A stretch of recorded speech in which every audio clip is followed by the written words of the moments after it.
ஸ்ரீமதே ராமானுஜாய நமக. ஆண்டாள் திருவடிகளே சரணம். நமஸ்காரம்.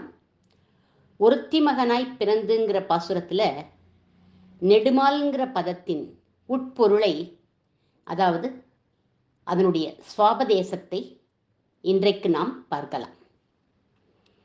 ஒருத்தி மகனாய் பிறந்து ஓர் இரவில் ஒருத்தி மகனாய் ஒளித்து வளர தரிக்கிலானாகி தான் தீங்கு நினைத்த கருத்தை பிழைப்பித்து கஞ்சன் வயிற்றில் நெருப்பென்ன நின்ன நெடுமாலே உன்னை அறுத்தித்து வந்தோம் பறை தருதியாகில் திருத்தக்க செல்வமும் சேவகமும் யாம் பாடி வருத்தமும் தீர்ந்து மகிழ்ந்தேலோரெம்பாவாய்.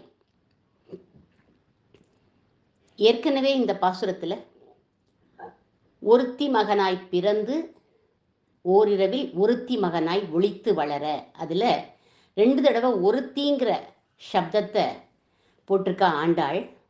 அந்த ஒருத்தி எதை குறிக்கிறது அப்படின்னா, முதல் ஒருத்தி காயத்ரி மந்திரத்தையும், இரண்டாவதாக சொன்ன ஒருத்தி திருமந்திரத்தையும் குறிக்கிறதுன்னு நம்ம பார்த்தோம். இன்றைக்கு நெடுமால்ங்கிற சப்தத்திற்கும் மந்திரம் அப்படின்னு அர்த்தம்னு சொல்றார் நம் பூர்வர்கள். சீக்கிரத்தில் பலன் கிடைக்குமா கிடைக்காதா அப்படின்னு நம்முடைய மனசு எதிர்பார்த்துட்டே இருக்கும். அப்படி எதிர்பார்க்கிற மனசை நம்ம ஒருமுகப்படுத்தணும். கோணலான வழிகளில் நம்ம போகக்கூடாது. அதை தடுத்து நிறுத்த உதவுறது எது அப்படின்னா, எல்லா மந்திரங்களும், காயத்ரி மந்திரம், திருமந்திரம், இந்த நெடுமால்னு சொல்லக்கூடிய அந்த மந்திரமும். ஆச்சாரியர்கள் இங்கே ஒரு விஷயத்தை நமக்கு சொல்றார்.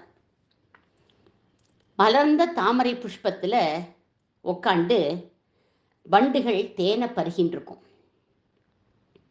சாயங்காலம் ஆயிடுத்துன்னா தாமரை புஷ்பம் மூடிண்டுடும், குவிஞ்சிடும். அப்படி மூடிக்கிற சமயத்துல தான் வண்டுகளுக்கே உணர்வு வருமா. அதுவரை தேனை பருகின்றே உட்காண்டிருக்கும்.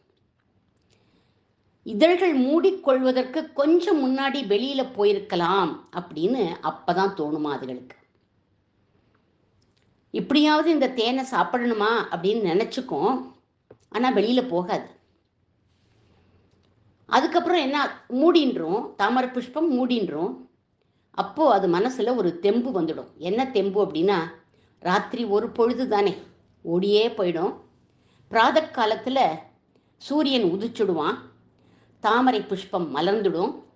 அந்த சமயம் நம்ம இங்கேருந்து பறந்து ஓடி போயிடலாம் அப்படின்னு நினைச்சுண்டு உள்ளேயே உட்காண்டிருக்கோம்.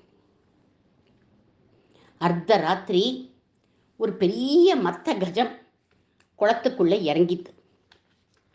அந்த யானைக்கு நன்னா உடம்ப தேய்ச்சி குளிக்கணும்னு ஆசை வந்துடுத்தான் இன்னைக்கு.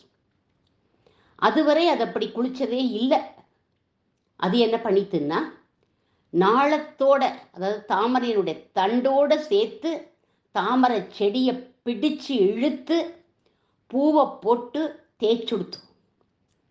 வண்டோட கதி என்னன்னு சொல்லணுமா? பிராத காலம் வெளியில போயிடலாம்னு நினைச்சுட்டு இருந்த வண்டோட கதி என்னாச்சு? அதோ கதி ஆயிடுத்தே, போயே போயிடுத்தே அது. இந்த வண்டோட கதை, இது வண்டினுடைய கதை இல்லை, நம்மளுடைய கதை தான் இது.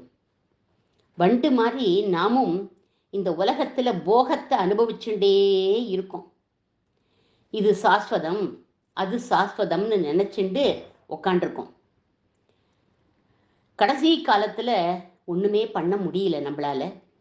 ஒரு கர்மாவும் பண்ண முடியல, உட்கார முடியல, எழுந்திருக்க முடியல, ஒரே அவஸ்தை. ஒரு இளம் காளை மாடுகளுக்கு கொம்புகள்ல வர்ணம் தீட்டுவா, குப்பிகள் எல்லாம் போட்டிருப்பா, காலில் சலங்கையோட கல் கல்லுன்னு அந்த காளை மாடு ஓடும். அதோட கழுத்துல ஒரு ஏற புட்டி உழவன் உழுவான். கடைசியில் அந்த காளை ஓடா தேஞ்சு வயிறு ஒட்டி கன்னங்கள் உள்ள போய் கண்கள்லாம் பிதுங்கி தார தாரையா கண்கள்லேருந்து ஜலம் கொட்டிண்டு வாயில நொற கசிஞ்சு வண்டி இழுக்க முடியாம படுத்துடும். இனிமே இந்த காளை மாடு பிரயோஜனப்படாதுன்னு ஒரு மூலையில கொண்டு போய் கட்டிடுவான். வைக்கோல் புல் எதுவுமே அந்த காளை மாட்டுக்கு கொடுக்க மாட்டான். எப்போவாவது அவனுக்கு ஞாபகம் வந்தா கொஞ்சம் ஜலம் கொடுப்பான். கடைசியில என்ன பண்ணுவான், விற்கத்தகாத இடத்துல கொண்டு போய் வித்துடுவான். அதுவும் அடிபட்டு செத்து போயிடும். இதுவும் மாட்டோட கதை இல்லை, இதுவும் நம்மளுடைய கதை தான். சின்ன வயசுல பிரத்தியாருக்காக ஓடி ஆடி நம்ம உழைக்கணும். அந்திம காலத்துல ஒரே அவஸ்தை நமக்கு, நம்மளால ஒண்ணுமே பண்ண முடியல. மூலையில உட்காண்டு அப்படின்னு வேற நம்ம குழந்தைகள்லாம் சொல்லிடுவா. அப்பவும் உட்கார நமக்கு மனசு வராது. அப்பவும் என்ன பண்ணுவோம், பேரன் பேத்திகளை பற்றி கவலைப்படுவோம். அப்போவாவது பகவானோட பேரை சொல்லலாமே. அப்பவும் பகவானோட பேரை சொல்ல மாட்டோம். நமக்கு யாரும் கதி இல்லைங்கிற நினைவு அந்த சமயம் நமக்கு வர வேண்டாமோ? வரவும் வராது. ஆச்சாரிய புருஷர்கள் சொல்றா, என் தாயார் யாருக்கும் ஹிம்சை கொடுக்காம போய் சேர்ந்துட்டா அப்படின்னு ஒருத்தர் சொன்னாராம். இப்படி சொல்லலாமோ? கூடாதான், அப்படி சொல்லக்கூடாதான். தாயாருக்கு சுசூஷை பண்ணணும், அவளுக்கு எல்லா வேலைகளையும் பண்ணணும், நாட்டுப்பெண் கவனிச்சுக்கணும். முகம் சுளிக்காம சுசூஷை பண்ணுற போது அந்த தாயார் நினச்சிப்பாளாம், எப்போ வயசானதுக்கப்புறம் இவ்வளவு துர்க்கந்தம் எங்கிட்டேந்து வரது வீசுறது, அதை கூட பொருள்படுத்தாம சகிச்சுண்டு இந்த மாட்டுப்பெண்ணும் இந்த நாட்டுப்பெண் சுசூஷை பண்ணுறாளே அப்படின்னு அவள் நினச்சிப்பாளாம்.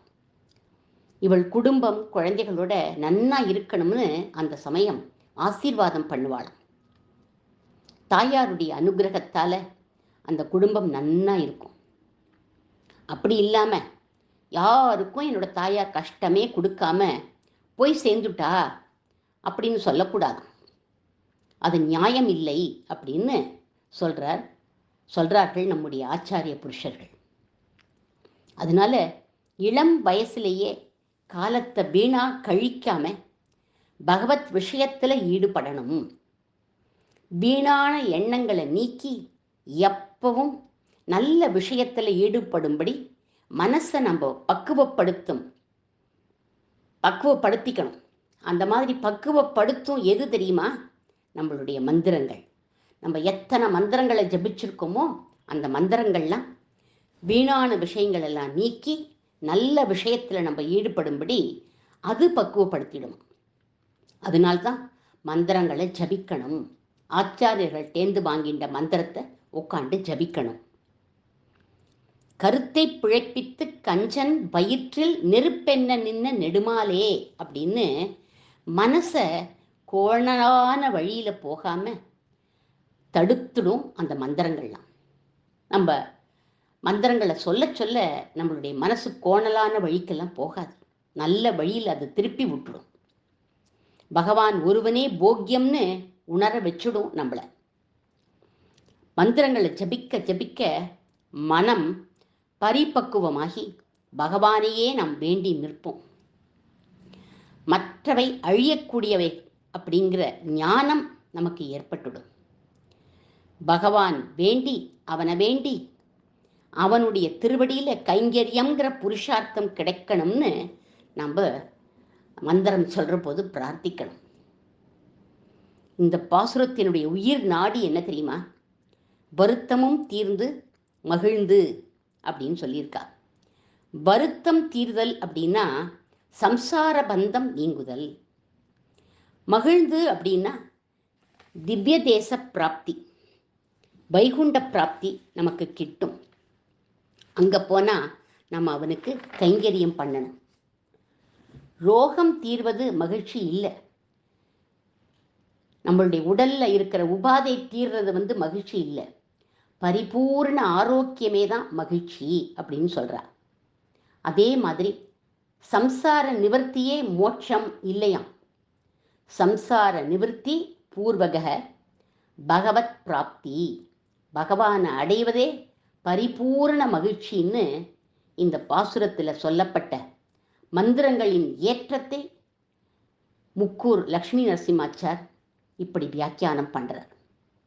நாளை கோபிகைகளுக்கு எது தாரக மந்திரம், அவ என்ன மந்திரத்தை ஜபிச்சா, அதை நாம் நாளை பார்க்கலாம். ஆண்டாள் திருவடிகளே சரணம்.